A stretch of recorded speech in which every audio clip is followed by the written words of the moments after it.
Toxicity loves company.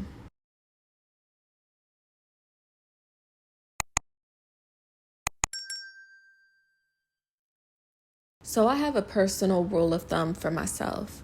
I avoid meddling into friendships, relationships, and relationships can range from platonic to professional to romantic. I have a rule of thumb that I hold myself accountable for every single time. And that rule of thumb is I do not rush to meddle into a situation where the bond is clearly intact. No matter what I'm hearing from each party, I acknowledge the fact that if these two people are choosing to stay together, to stay in one another's company, no one is taking the initiative to sever ties. That's typically because they are still in alignment and alliance with one another. And what actually got me thinking is the fact that a lot of the time, and it's not necessarily pointing the finger at anyone because, everyone has their moment. And I know in the past I had slip ups, but it wasn't until I matured, and not just matured chronologically, but matured in my thinking and my ability to exercise discernment, right? And understanding how important it is to observe before you take any action. Or I also like to say to look before you leap. But nevertheless, I was thinking about the fact that if you're not careful, you may jump into making certain assumptions and conclusions about a friendship, about a relationship, and it could be the wrong assumption. It can be the wrong observation.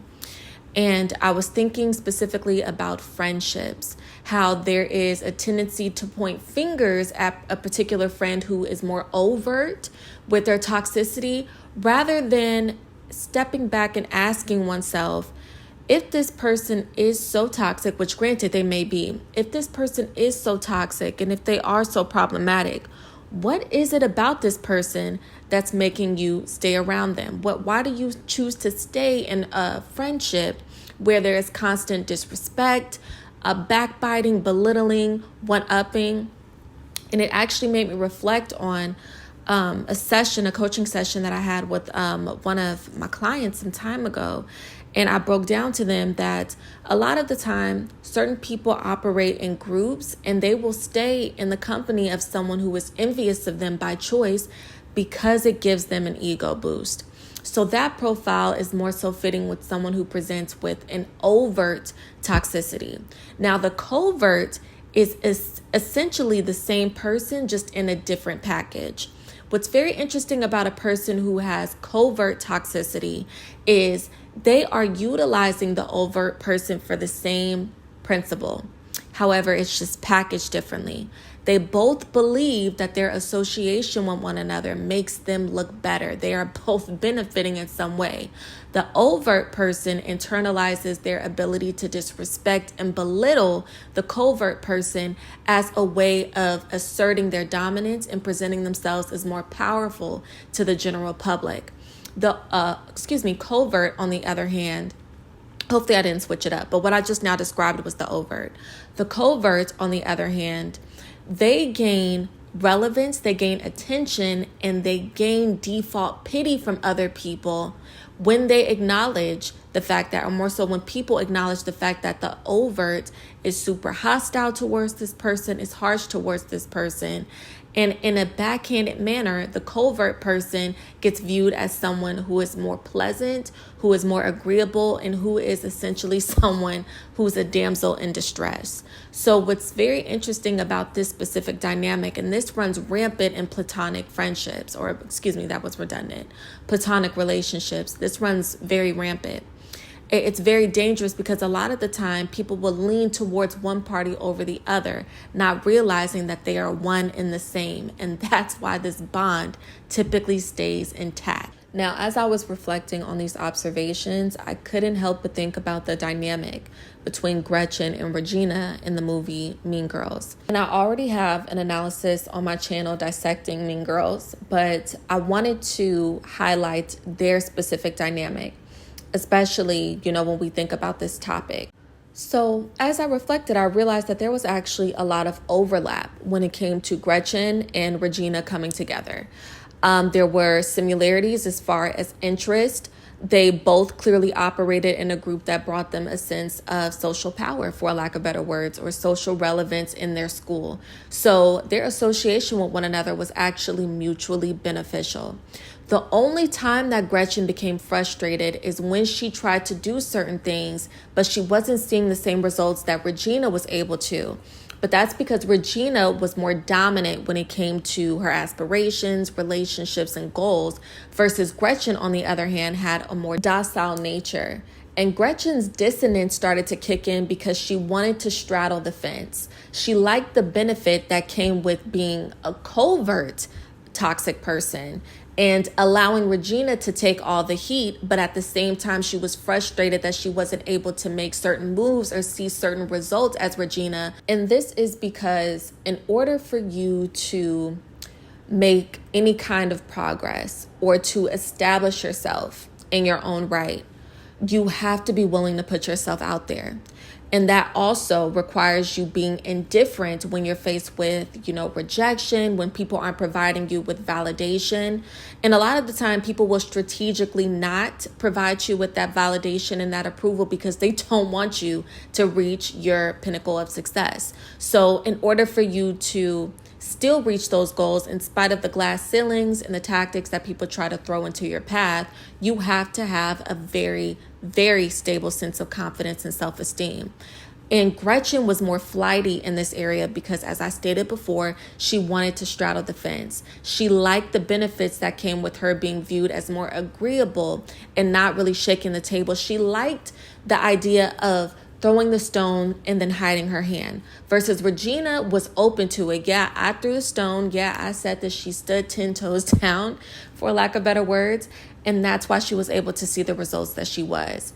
And Gretchen typically did her damage by proxy. She was great at orchestrating certain things to where she was still able to present herself to the public as if she was innocent, but using other people as pawns. So if I'm going to be honest, in the film, Gretchen, in my opinion, amongst the group of women, or the group of young women, rather, girls, she was the mastermind behind this play. I believe that Regina thought that she had the power because she had more so of the social acceptance, but Gretchen had relational acumen. And that's what put her in a better position in comparison to Regina and to the other girls.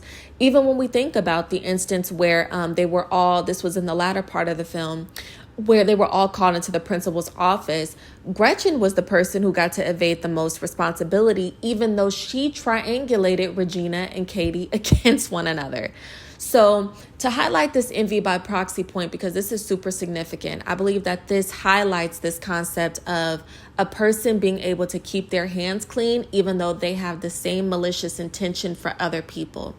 And I'm going to describe this further by reading the envy by proxy excerpt in the book Green Eyes. Envy by proxy. The envy by proxy tactic is used when a person who is envious uses another person or other people to do their dirty work on their behalf. This is a tactic often used by people who have a severe concern with their image and maintain a sense of pride. So to keep their hands clean, they use another individual to sabotage their target of envy.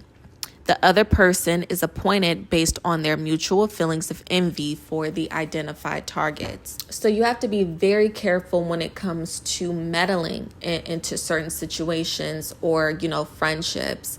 Because a lot of the time, meddling will have you taking the side or taking up for someone who is actually the mastermind behind toxicity, behind division. Another concept I want to highlight is this, especially when we reference Gretchen and Regina's case. That friendship was established off of mutual interest, so there was a common agreement. They both liked the attention that they got from being associated with one another. They bonded over gossiping about other people, hence the burn book. So there were more similarities than there were differences. So you have to look beyond the surface and refrain from showing pity towards a particular person or partiality towards a particular person because you're not sure what role they are playing in this dynamic. There are some people who are fueled off of toxicity, off of division, off of gossip, off of competing with one another and envying one another. This is a real thing. Some people, the reason why some people can operate in a toxic friend group for years, for decades, and act like it's a flex, it's because they all feed off of one another's toxicity. They think that them competing with one another, backbiting with one another is indicative of them being superior to the group. Everyone in the group has that mindset, and that's why everyone in that group can tolerate staying associated with one another for prolonged periods of time. So to describe how there are individuals who establish friendships with one another because there is a mutual interest in toxicity and competitiveness and envious traits and tendencies, I'm going to read from the Pride's excerpt in the book In the Lion's Den, Navigating Systems of Power. In nature, lions unite to form groups called prides. These prides serve a clear purpose. They protect one another, hunt as a team, and share resources. In professional and interpersonal context, pride can symbolize prominent groups, teams, or communities we navigate and interact with.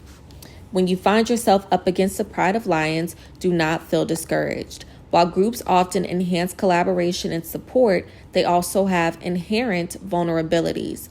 Most people associate vulnerability with isolation, but rarely consider the risks of betrayal or abandonment from within their inner circle. So in some babes, discerning a toxic friend or a toxic friend group requires you looking beyond the surface. All right, babes, that's all that I have for this analysis today. I want to thank you all so much for tuning in. But of course, I want to hear you all's comments, opinions, and perspectives in the comment section below. I look forward to speaking to you guys in the next analysis, babes. Take care.